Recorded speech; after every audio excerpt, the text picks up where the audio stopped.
This is Unsiloed, brought to you by Alumni FM, connecting people through stories.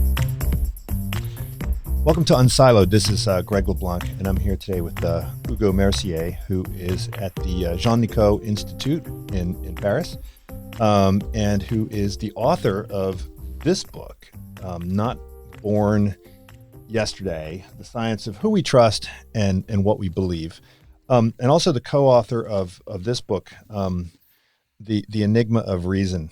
And this actually, I think, builds on this. So we'll have to talk about this in order to kind of make sense of this. But I have to say that your book changed my mind, or at least changed my perspective. And I'm sure you've heard the quote from Larry Summers that says, people are stupid. Just look around. Right. And I think you come to a very different conclusion. You say very clearly, you say people are not stupid. And so, in my world where I teach courses on behavioral economics, behavioral finance, JDM, and so forth, we spend an awful lot of time talking about fallacies, cognitive errors, ways that people can go wrong. And I think when we do that, we kind of forget that these may well be the exceptions rather than the rule, and that people are actually, fairly good at reasoning. People are fairly rational, and in this context, where with fake news and everything else, it's refreshing and somewhat surprising to be reminded of the fundamental rationality of people. So maybe have you found your message to be encounter any resistance? Have you found skeptics like myself, tempted to dismiss you out of hand, or have you been successful in turning people around? Well, thank you for the question. To some extent, it depends on how willing people are to engage with the argument. And I have found that I have encountered quite a few people like you who have said that they are very skeptical of the main claim. The main claim in particular in Not Born Yesterday being that people are much less gullible and much less easy to influence than we usually believe. And that, after having read the book and looked at the sources, they mostly came to agree with me. But obviously, people who read the book and who thought I was completely wrong might be less likely to contact me and to tell me so. So there might be a bias there in the sampling.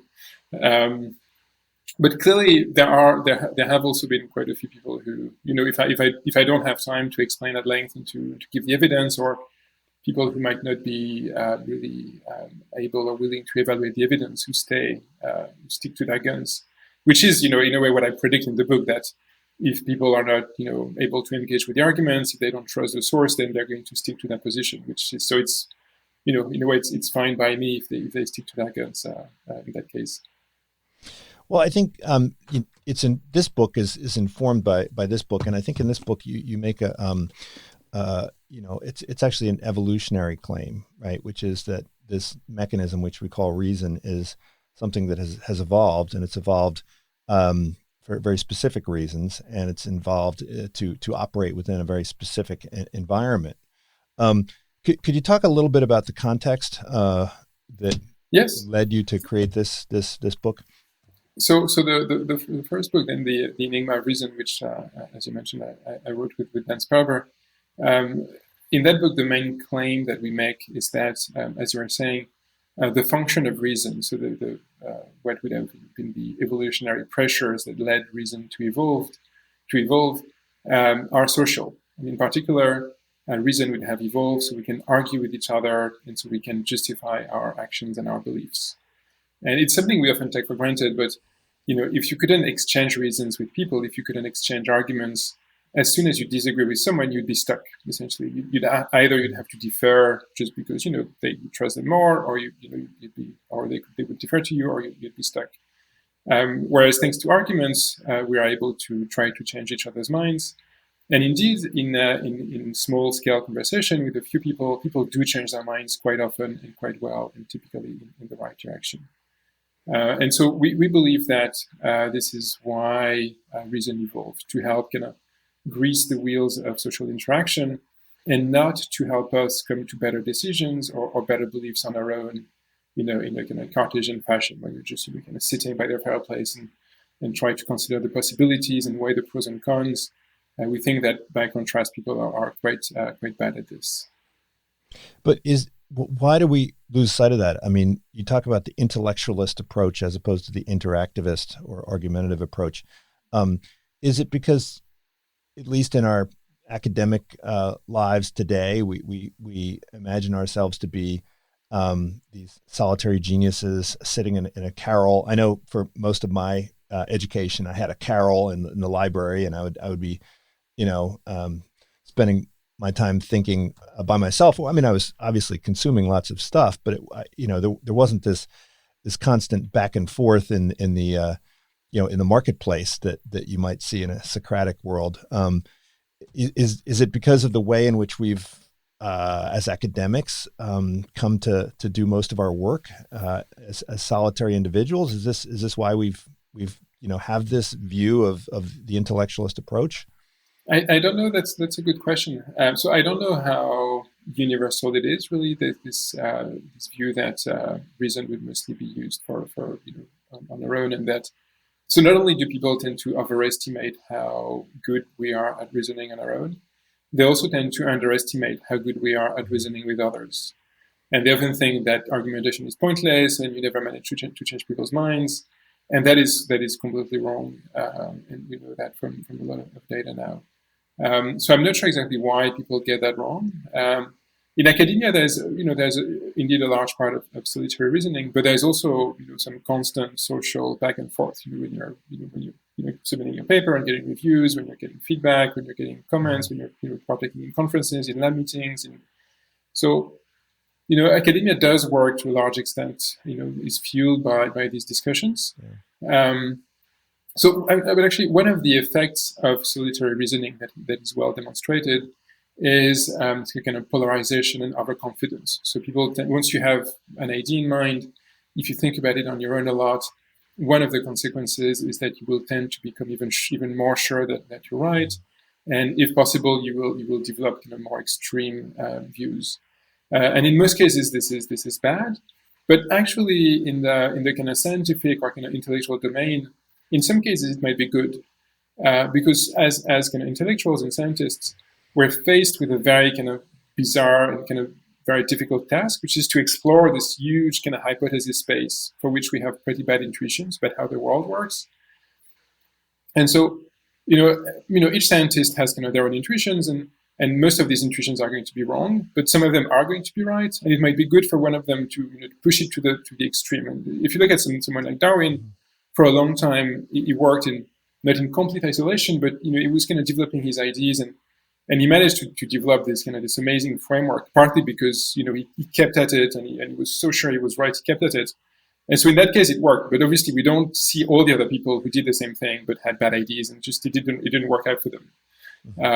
But so as long as you have a process to sort out people who did get it right from those who get it wrong, it might be fine to focus on your ideas and to try to build them up as much as possible on your own for a little while before getting feedback. So as long as there's some feedback at some point, it might still be okay. Yeah, what I found very compelling was this idea that the bias, or the my side bias, and kind of the intellectual laziness that are seen as bugs. They may well be features, right? If in fact knowledge is produced socially rather than in a solitary environment. I mean, we spend, at least in business schools, we spend an awful lot of time trying to de-bias our students, right, and help them to get rid of all these cognitive errors. But it may well be a better investment to rather than de-biasing all of the different individuals, construct a social environment where these different biased individuals can interact and somehow harness the wisdom of the crowd. Is that a better way to get advanced collective knowledge, to design systems for optimal interaction rather than to try to convert everyone from a lawyer to a judge? I always tell people, don't be a lawyer, be a judge, because lawyers are always, they start with the conclusion and work backwards. But you're saying it's okay as long as that lawyer is encountering the right other lawyer, and they're forced and they have to come to some collective agreement that might actually lead to a better cognitive division of labor and lead to a better outcome. Yes, no, that's completely right. So to kind of unwrap that a little bit, the idea that we're suggesting is that so rather to take that back. So we know that reasoning has a my-side bias, or what is often called a confirmation bias, and that is a tendency when you consider a conclusion or a belief that you have to overwhelmingly find reasons that will support that belief. And so if you start thinking, oh, who am I going to vote for? I'm sort of tending towards that person, and then you're mostly going to look for and find reasons that support voting for that individual. And that's a problem because, as we were saying earlier, that can lead, if you reason too much on your own, to becoming overconfident, to polarize, because you think of all of these great reasons why you should vote for that person. And that's, as you were saying, that's the analogy of the lawyer who has a conclusion that they have to defend, and they just only find arguments for that conclusion. Fortunately, when we're engaged in the back and forth of a discussion, so we're both lawyers, if you will, for our point of view. So we're both kind of arguing for our point of view. But what's amazing and what makes discussion so much better than solitary reasoning is that we are actually able, when we evaluate the other person's arguments, to become the judge. And so there's quite a bit of data showing that when you are faced with a good argument, even an argument that challenges your views, you are able to recognize the strength of the argument. And I think we've all had that experience of arguing with someone or reading in a book an argument that really kind of bothers us. Like the conclusion is really something that we find distasteful, or that really challenges our prior views, and yet we can't help it but see the strength in the argument, and that's why it bothers us. Like we know there's something that we have to deal with there. And so in a discussion, as long as you're in mostly good faith, which is kind of the case by default, you alternate taking the mantle of the lawyer when you're giving arguments, and the judge when you're listening to the other person's arguments, and that is what makes kind of argumentation work. And to come back to the broader point about the context versus kind of influencing people on their own, we're not going to change the way people reason. This is just the way it is. Like it's essentially impossible to change deeply. The best you can do is try to emulate a solitary context in your own mind. And so, for instance, when you write an article, especially as you grow more experienced, you try to anticipate what the reviewers are going to say. So you try to simulate, a discussion in your mind. But it's hard because you never have as much knowledge as the reviewers. You never have the same motivation to find arguments to challenge your point of view.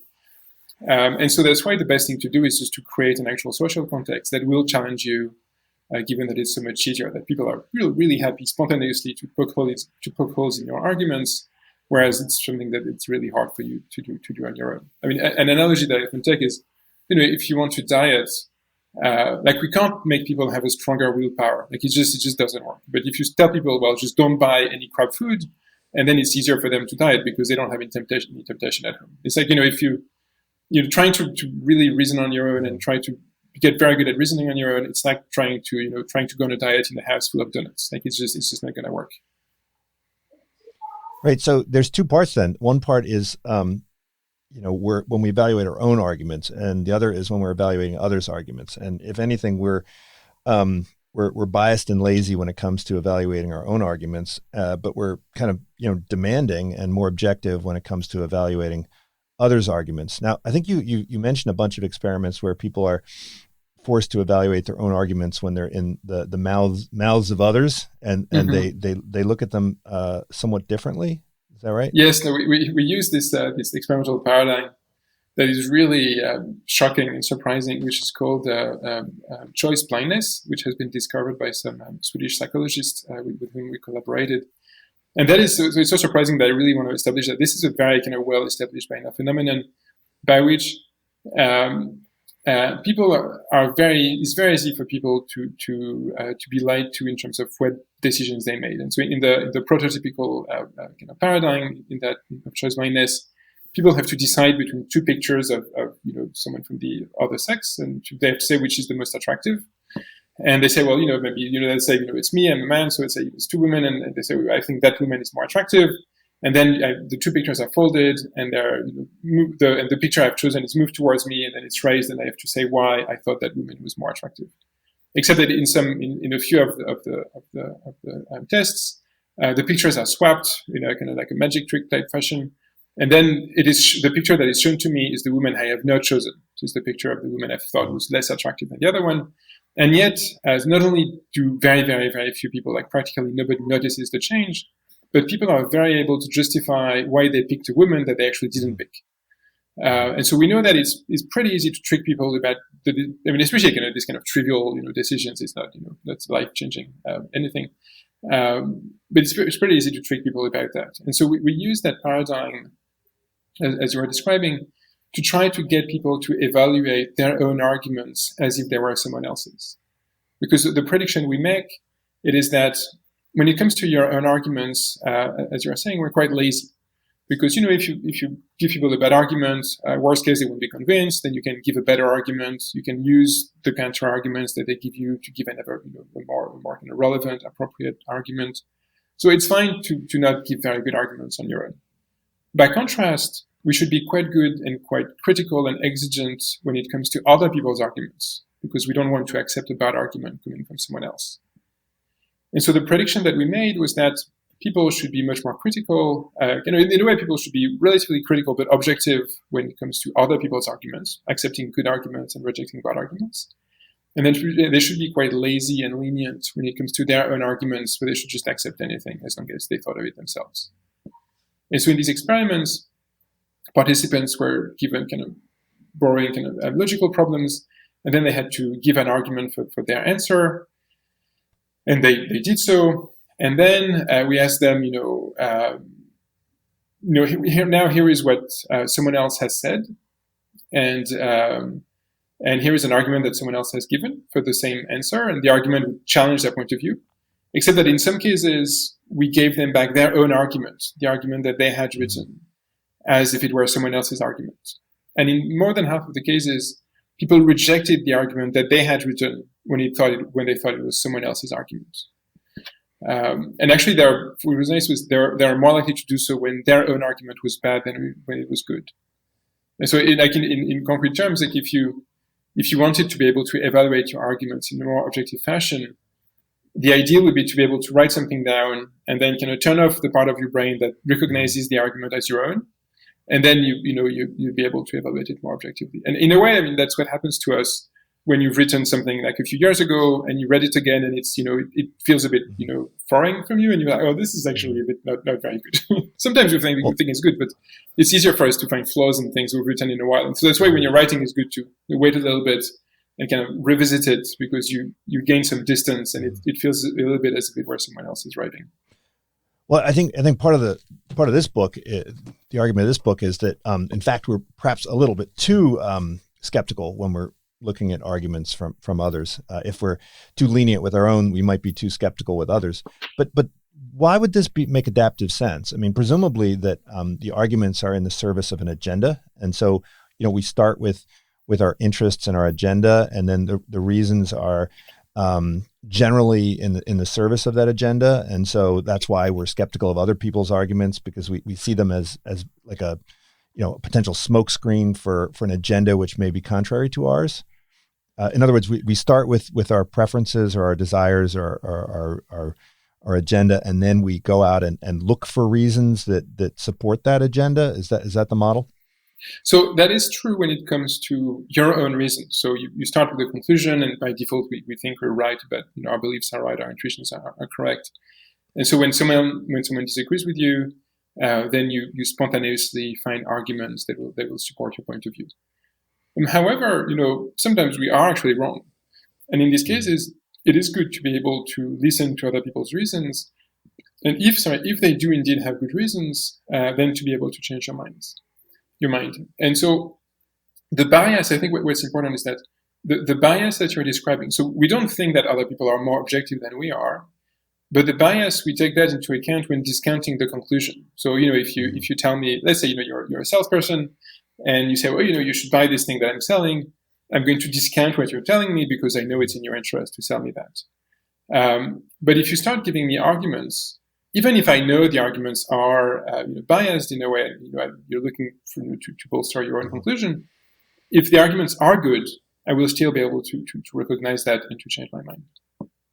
But when it comes to our own argument, I think you have some wonderful examples of how, people are so, their standards are so low when it comes to their own arguments. And it reminded me of some situations in my classes, where I'm dealing with highly educated people, but their reasons at first approximation are just really, really bad. I mean, in my strategy class, I start with a case where, the number of beer makers has declined dramatically over a 30-year period. And I say, why do we see such a decline in the number of beer makers? And the first response is almost always, well, it's because we have more concentration in the beer market. and it's like, well, you've just redescribed the question, right? You haven't answered it, but most people think that that's a sufficient explanation, right? Just to kind of rephrase the question. But they would probably not tolerate that if it was coming from someone else. Well, especially if other people gave that as an argument for something that they disagreed with. Like once they, yes. If everybody agrees on the conclusion, then we are also lenient and kind of more relatively lazy when evaluating other people's arguments because they don't require us to change our minds. So given that in the example you described, given that we all agree on the phenomenon, then people don't really see the point of arguing about it. It's like when you're in school and the math, the teacher lays out, well, this is the theorem. It's not for except for some people who are kind of naturally interested in that. It's not really kind of natural to be really interested in the proof because you already accept the conclusion. So why bother with the arguments? So we're mostly naturally interested in in thoroughly evaluating and understanding arguments when they might change our minds. And so that's why it naturally comes. Yeah. Now you mentioned groupthink a little bit, and then in the other book you talk a lot about polarization and the extent to which it exists. But you do acknowledge that that people do enjoy being around people that agree with them, perhaps more than they enjoy being around people that disagree with them. And so if you are seeking after the truth, right, it's kind of requires effort to pursue those people who disagree with you to stress test your arguments, right? I mean, this is not always the natural thing for you to do. You kind of, and is that because in our kind of environment of evolutionary adaptation, we would generally find ourselves around people that disagreed with us, and so we didn't need to seek them out? Why don't we also have a kind of a natural instinct to seek out those that disagree with us? Is it because they're necessarily going to have an agenda? No, that's a great question. I think it's because in most cases we rely on disagreements to occur spontaneously. So you're very right that we have this kind of tendency towards homophily, and we tend to be around people who agree with us because otherwise we'd have to argue constantly, which is a bit of a pain. But even I love my wife and I agree with her on most things, but sometimes we do disagree and we do argue.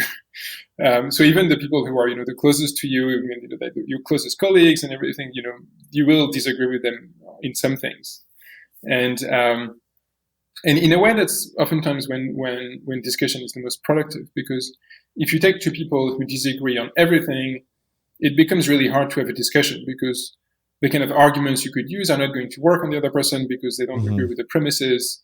So if you take, like a Marxist and a Nazi or whatever, they might never, be able to have a productive discussion. I mean, for many reasons in that case. But even if you take, people who come from very different, schools in anthropology or whatever, intellectual schools, it might be really hard for them to argue because they disagree about most of the premises. And so it's good to agree on most things. So for instance, maybe your closest colleagues are people you share a broad vision of the field, but sometimes you disagree about some details of an experiment or the interpretation of a result, and that's when the discussion is the most productive. And I think on the whole we're fine for this kind of to find contexts in which people mostly agree with us and disagree on some points. But yeah, when the issue that's at stake is something that everybody around us agrees on, then it is good to try to seek out someone who tends to disagree. Yeah. Mm-hmm. Now, I think a lot of people in psychology have made careers out of highlighting people's credulity, right? So, we learn the very beginning of a psychology class, we learn about the Asch experiments and the Milgram experiments, Zimbardo experiments, right? Those are kind of like the core of any kind of psychology class. But your argument is that the kind of this is just an example of kind of social learning gone wrong. But social learning is critical, and that without social learning, right? We don't have humans. This is what makes us. Well, okay. There's social learning in rats. You mentioned that if you're an omnivore, then social learning is necessary, and so koala bears don't need any social learning because they just they eat the same stuff that their parents ate, right? Yeah. No, completely. So social learning is obviously a great thing, and it has been. I mean, the immense value that humans derive from social learning and from being able to tell what to eat and what not to eat and how to hunt and how to do anything essentially from others is the main argument or the most cogent argument that people have used to defend the idea that we would be quite credulous. It's like, well, given that we have so much to learn from others, it makes sense to kind of be relatively credulous and to accept what they tell us without looking too much into it, because a lot of that knowledge that they transmit to us, even if it seems counterintuitive, might be useful in the end. The counter argument to that is that would work if everybody was super nice and only had people's best interests, everybody's best interest in mind. And unfortunately, this is not how evolution works.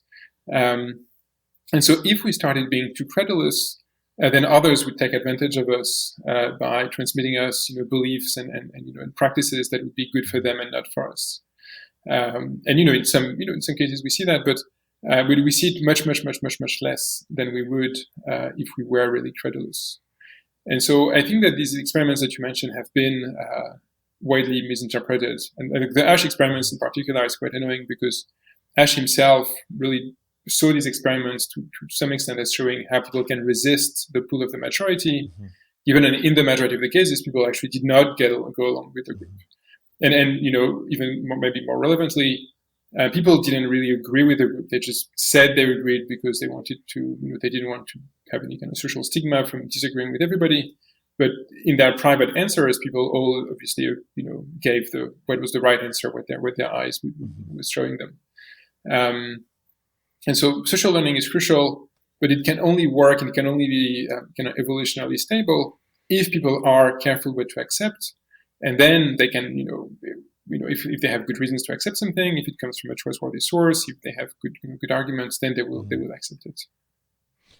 So your discussion of persuasion, I tend to look at it through like a classifier lens where, we're trying to classify arguments into ones that should persuade us and ones that shouldn't persuade us. And, we're going to have true positives and true negatives, false positives and false negatives. And in business school, we spend a lot of time teaching people how to persuade, perhaps not as much time teaching people how to be persuaded, right? We sometimes teach them how not to be persuaded, but we don't talk about, when to be persuaded. And so if it's really a classifier, then our goal should not be accuracy, right? Our goal should be, we have some loss function, right? And that loss function is, if you're persuaded of a bad argument, that's going to have a different cost than not being persuaded of a good argument. And so, we need to understand what the base rates are. So if the base rate is like everybody out there is trying to dupe you, then you should probably have a different sensitivity level than if people out there are not trying to dupe you. And so presumably we use different cues to figure out, what level of sensitivity we should have with respect to the argument that have nothing to do with the argument itself, but rather, the credibility of the speaker, or, whether the speaker's interests are aligned with ours, or whether, the argument is about a threat or about an opportunity. And so it, I guess your argument is that although we might do a fairly good job, there may be some cases where we have the wrong sensitivity level, the sensitivity level, is designed to operate differently in different contexts. Yes. So I mean, the classifier you're describing, I would mostly see it as applying to conclusions in a way, maybe more than to arguments. So you want to tell me something, and either I accept it or I reject it. And sometimes I reject things that I should have accepted. Sometimes I accept things I should have rejected. And on the whole, when it comes to beliefs, I think we tend to be skewed towards rejecting too many things rather than accepting too many things. And in a way, if you're in a kind of interactive social context, like if you're talking with people, it makes sense, because if I accept something that I shouldn't have accepted, then I lose, and I just have a bad belief. It could be harmful, it could be costly. It's a bad idea. So there's a clear cost there. By contrast, if I reject something that I should have accepted, then the individual I'm talking to, can try again. They can give me another argument. They can try to convince me some other way. And so, in a way, that I'm less likely to pay a cost then, because the person I can give some feedback. Usually, in conversation, we're always telling people, yeah, or like when someone disagrees with you, you see it usually.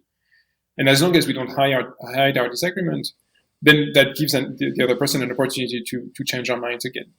And so, it's less of a big deal usually to reject something we should have accepted, because the other individual can try again to convince us.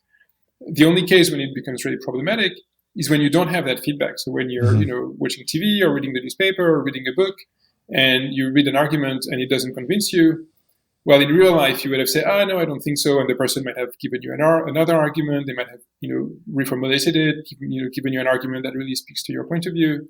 But if you're not talking to anybody, you just stay back and stay stuck to your point of view. And so something that naturally occurs in a discussion, given that this back and forth is broken down when you're interacting with a newspaper, a book, anything like this, you have to make more of an effort to really make sure that you understood the argument, because there's no one else to kind of reformulate it for you. So really, if you're not persuaded, and if you think the source is someone who you respect on the whole, then it's worth really trying to make sense, to be as charitable as possible, and to really spend a lot of time making sense of their arguments.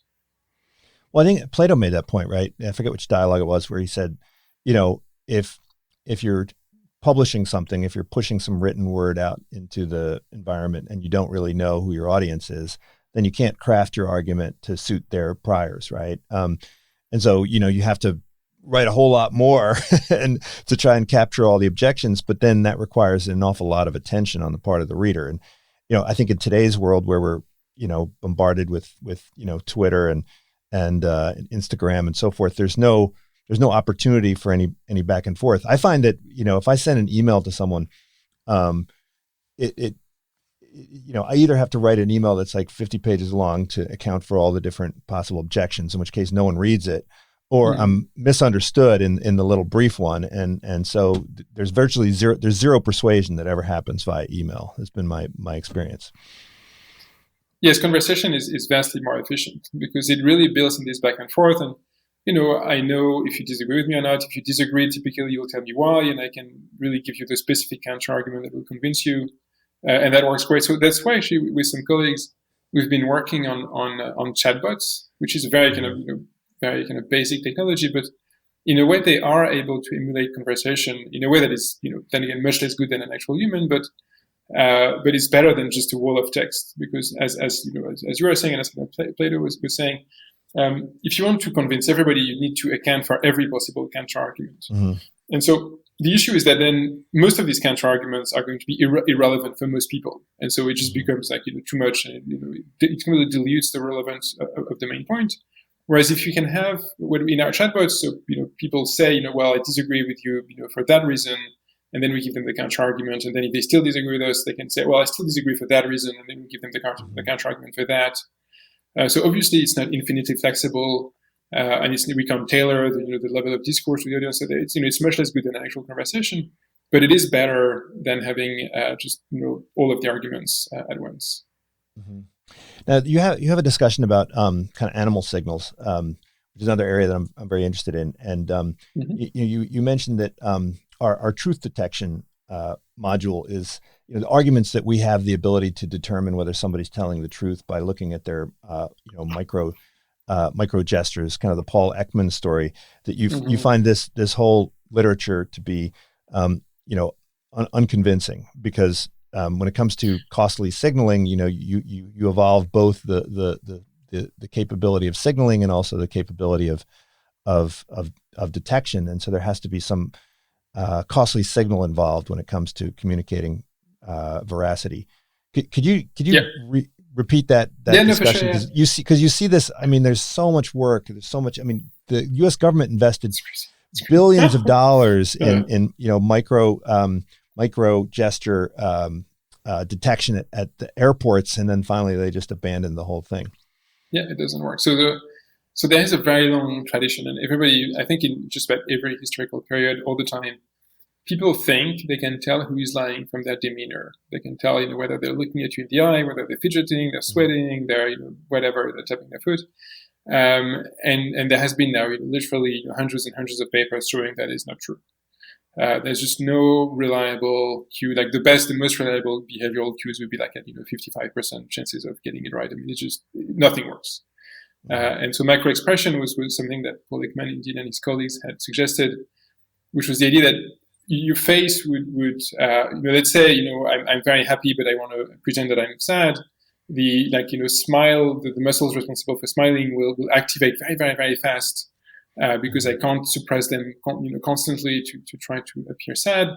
And if you've taken this course and then you're able to detect these things and to detect what people's true emotions are. And the same, for lying, you detect guilt and whatnot. And so that doesn't work. So that's not my research. I haven't done any research on that myself, but that's the consensus of the literature that's very well established. And Ekman didn't publish really any finding on that himself. Like he just sold that to a lot of companies and governments, but he didn't publish anything. So that's just the way the literature rests. And what I try to explain is why that is what we should have expected. And if you think about it in evolutionary terms, there is no reason for people to evolve in such a way that they would send signals telling others that they're lying.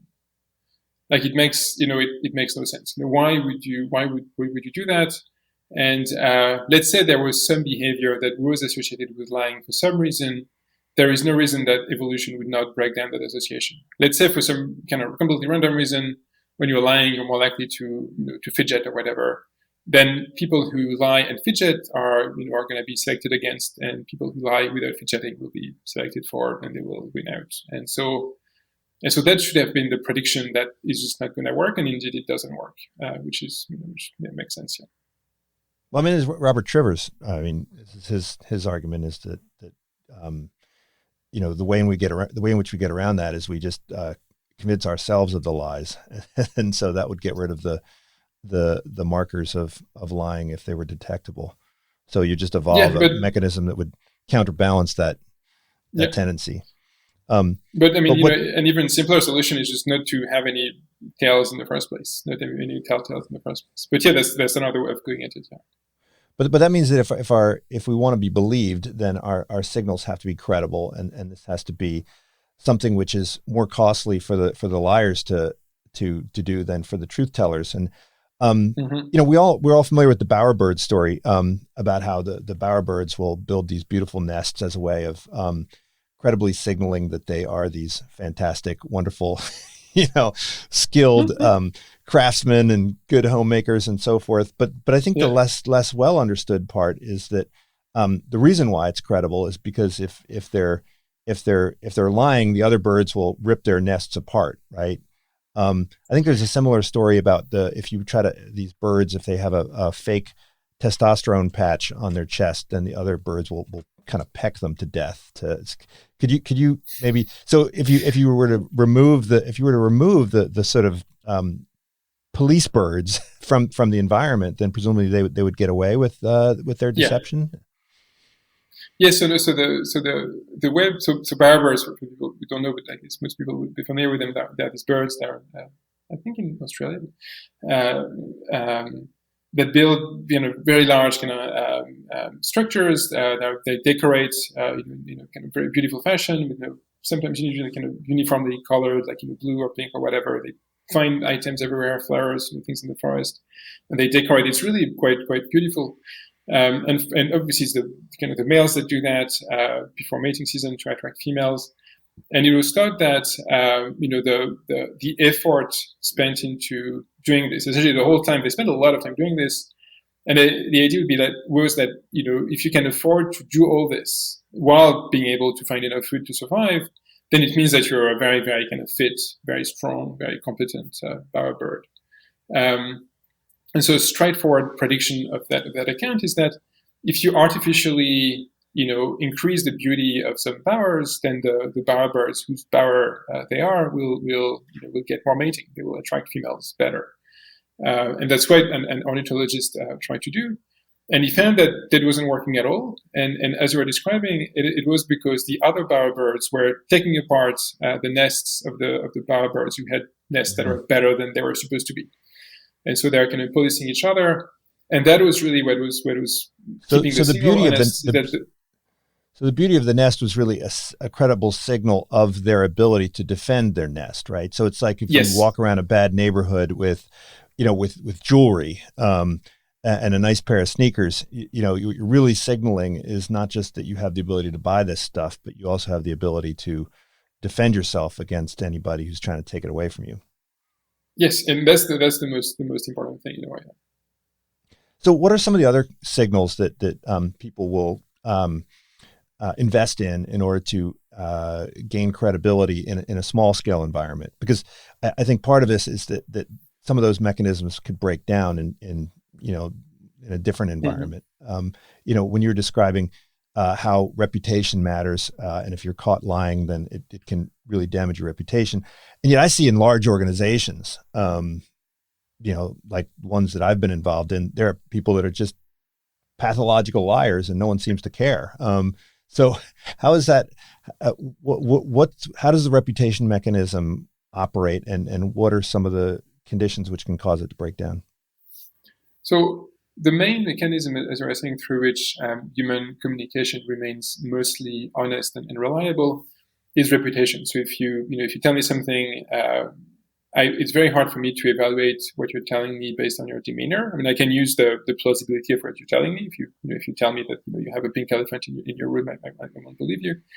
But if you as long as you remain within the things that are plausible, and if I know you, if we have a relationship, and I have reasons to believe that you want to protect the good reputation you have towards me, then I know you have incentives not to lie to me, because if you do lie to me, or if you tell me something that turns out to be costly for me, it is very likely that I will find out afterwards, because I will act on your lies, and I will do something bad or stupid.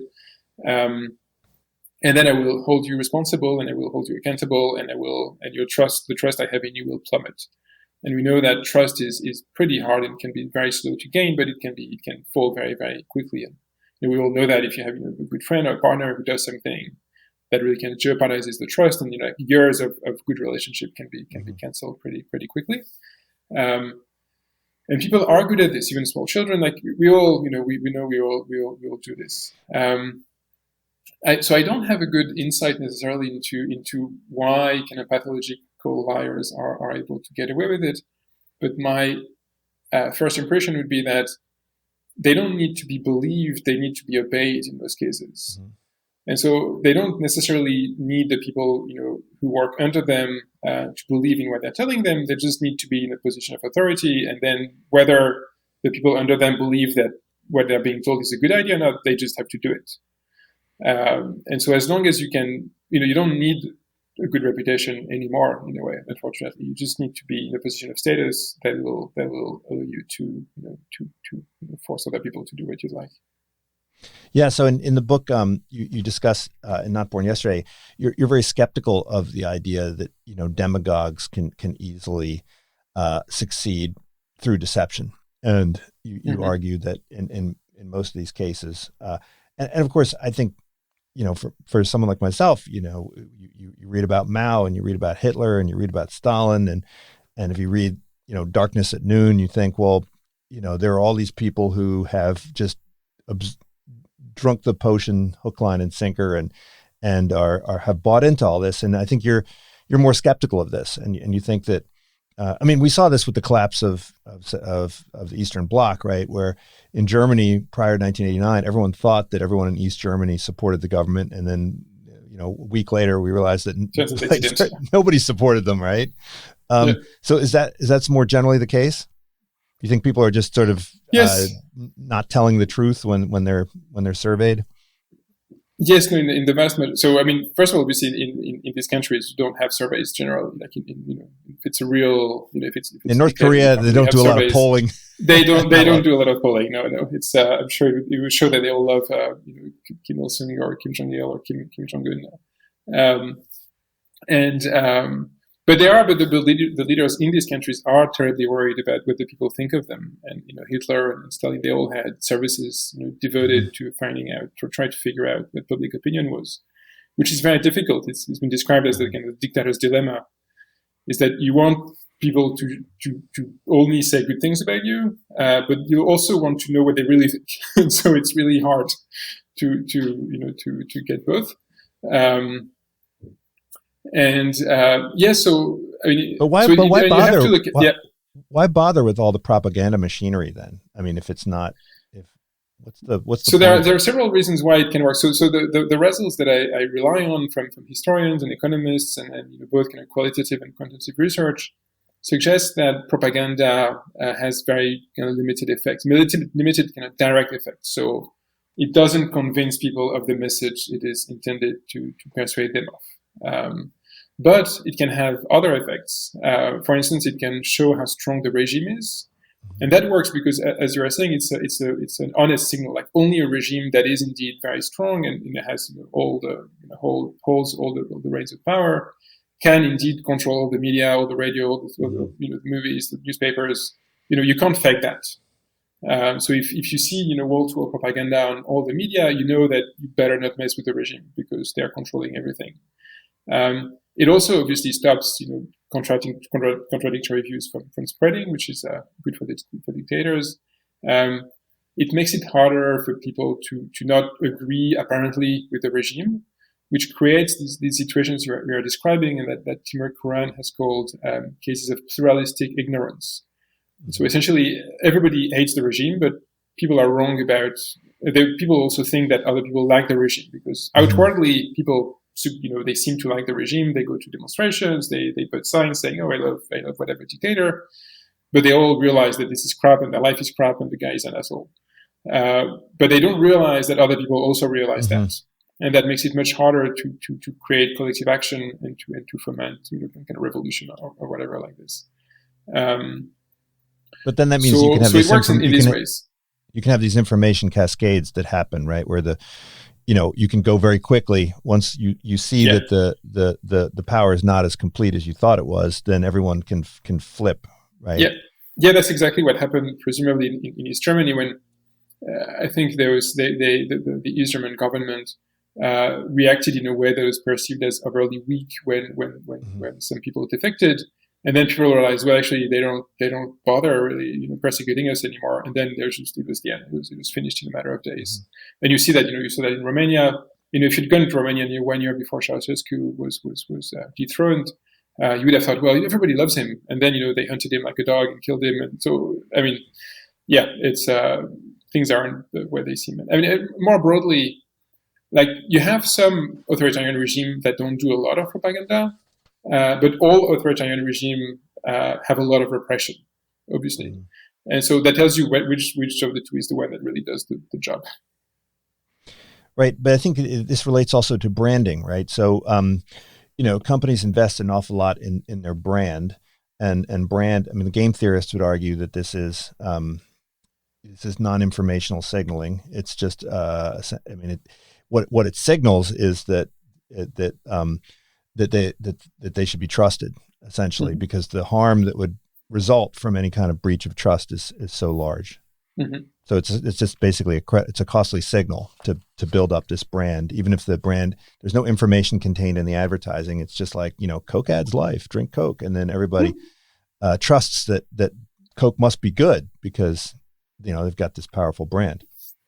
Yeah, so that's one way in which branding could work. I mean, given that the literature on like TV ads suggests that the effects are pretty small, I would think that the main reason for branding is that, and not for advertising about branding, but just for making sure that people know the name of the products that you sell, is that if you think you're selling good products, then if people know their name, the next time they see a product with the same name, they will be more likely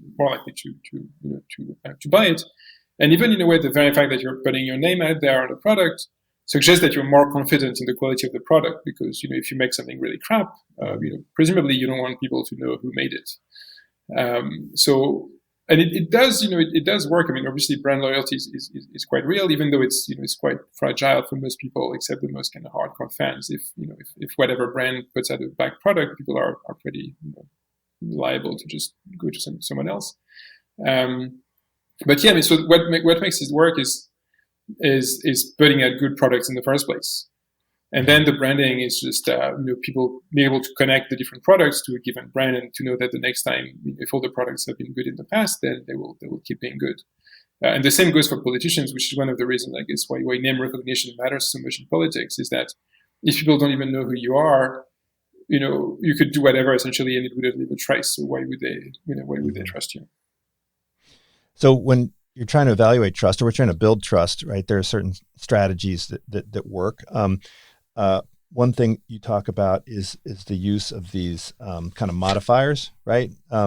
Epistemic modals, where you calibrate your confidence in such a way that allows you an out, perhaps if you're wrong, right? If you're discovered to be wrong, then you can, this sort of stuff that happens in everyday language.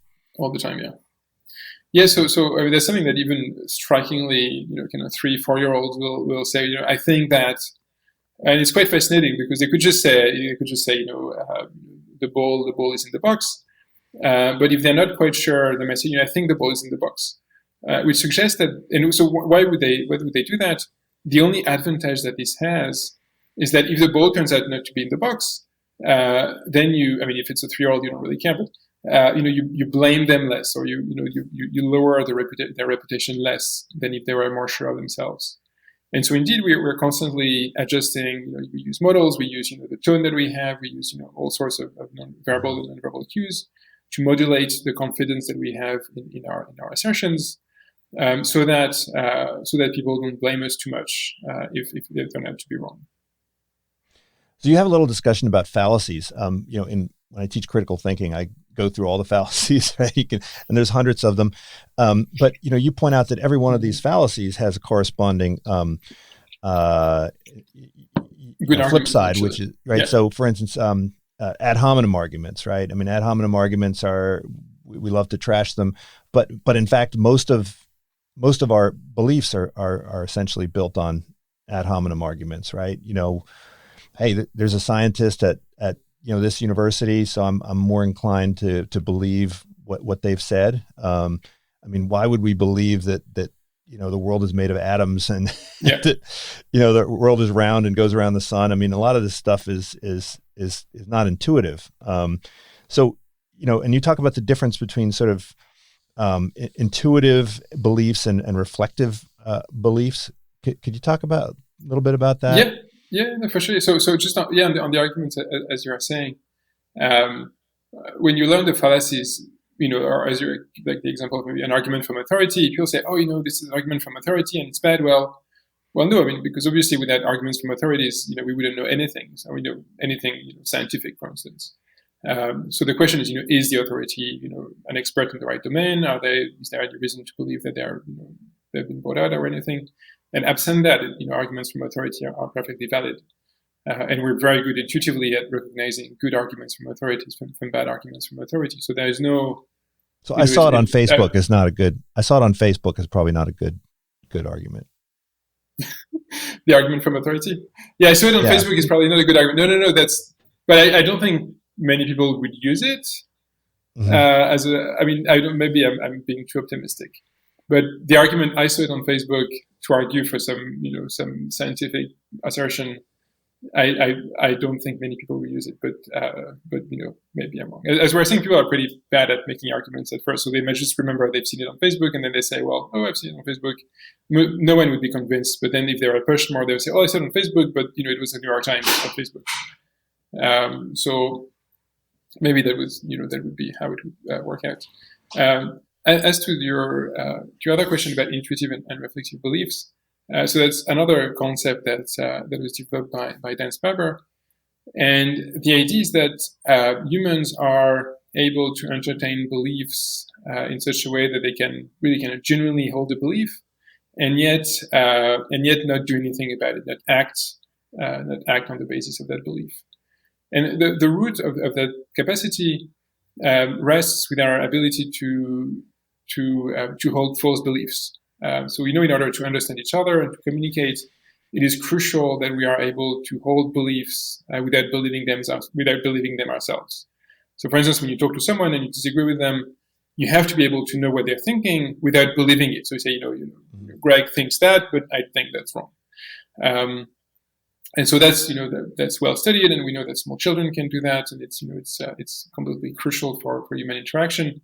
But what's more surprising is that we can have beliefs that we actually believe, and we cannot treat as if they are false. Like they remain isolated from our cognition. So if I think you think X and X is wrong, I'm not going to do anything on the basis of X. Like let's say if you think it's going to rain and I think the weather is going to be nice, I'm not going to take an umbrella. Mm-hmm. But what's a bit kind of bizarre and less intuitive is that we can do the same thing about beliefs that we actually believe in. So, for instance, I'll believe in quantum physics and in relativity theory, and yet nothing follows from that. Like it doesn't impact my behavior in the slightest if I hold these beliefs. Well, you're saying so.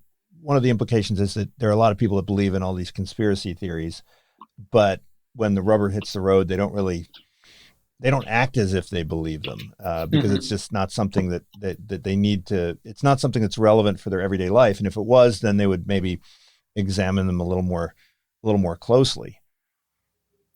Yes, yeah, no, totally. And the contrast is something that I thought about after writing the book, unfortunately. But a nice way of putting that contrast is if you look at what happens when people have been confronted with genuine clues that a conspiracy is going on. So people who work within an organization or the government or a company, and they realize that their employers are, embezzling money or engaging in some kind of criminal activity or something really bad is going on.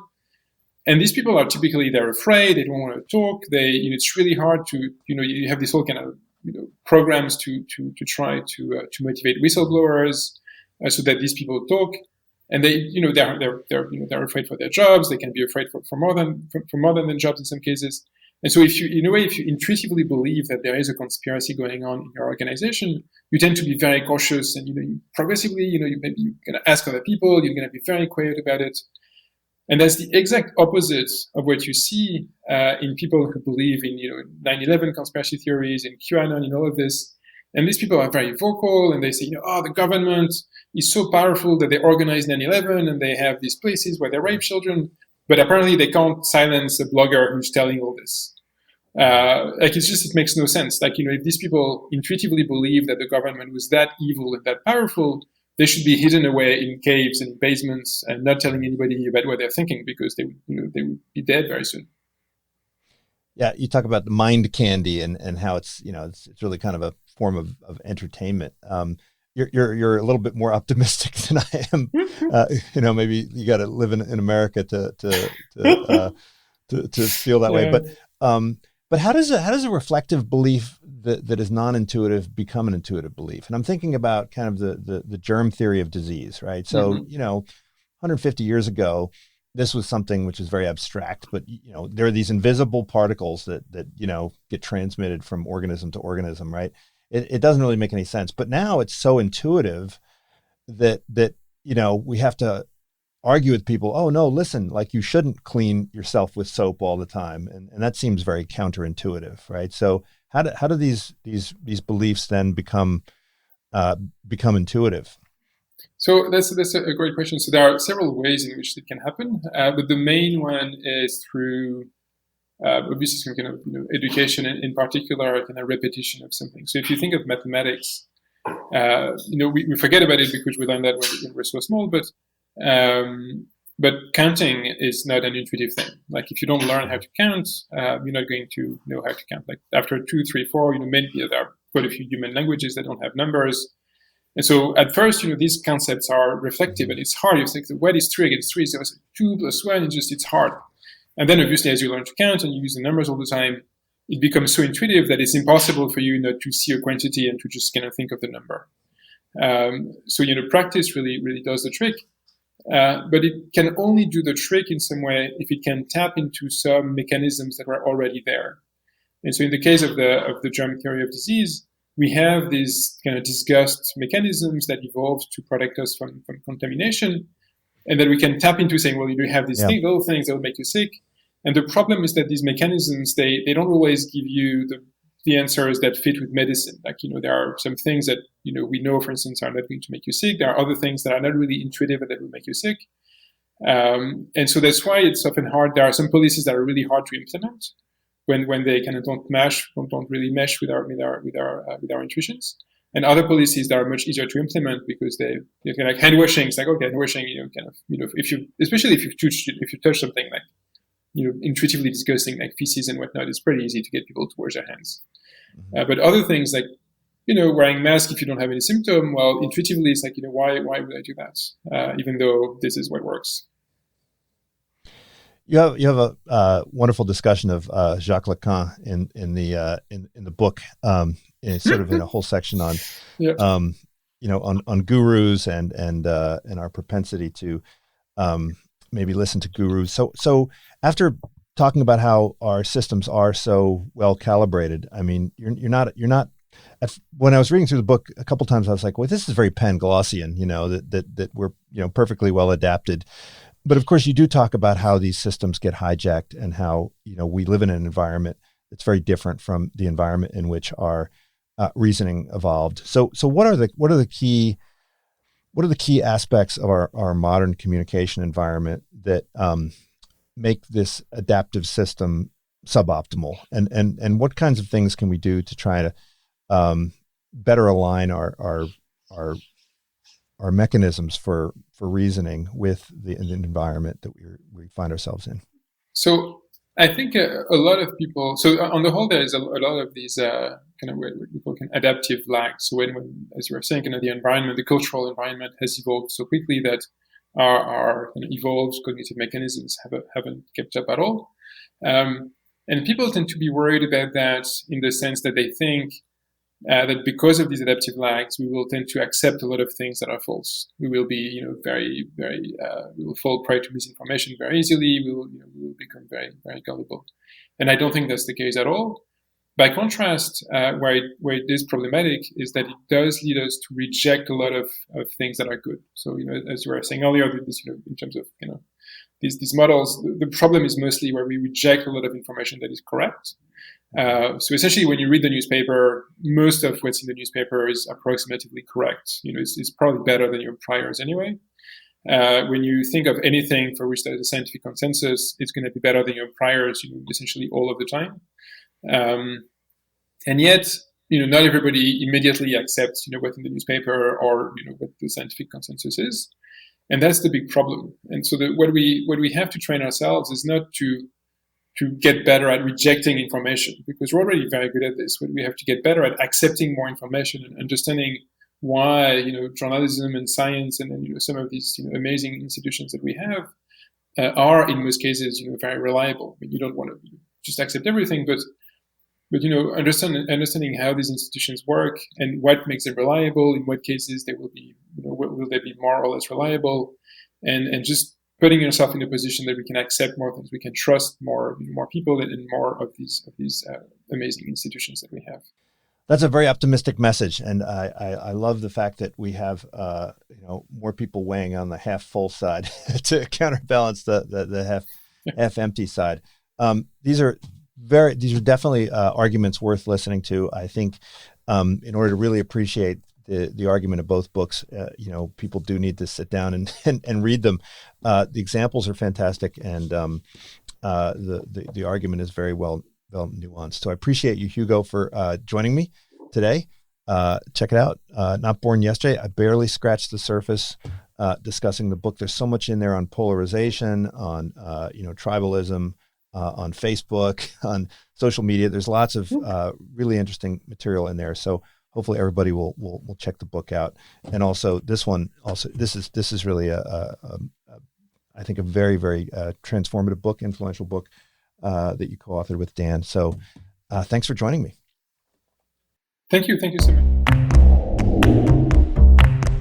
This is Unsiloed, brought to you by Alumni FM, connecting people through stories.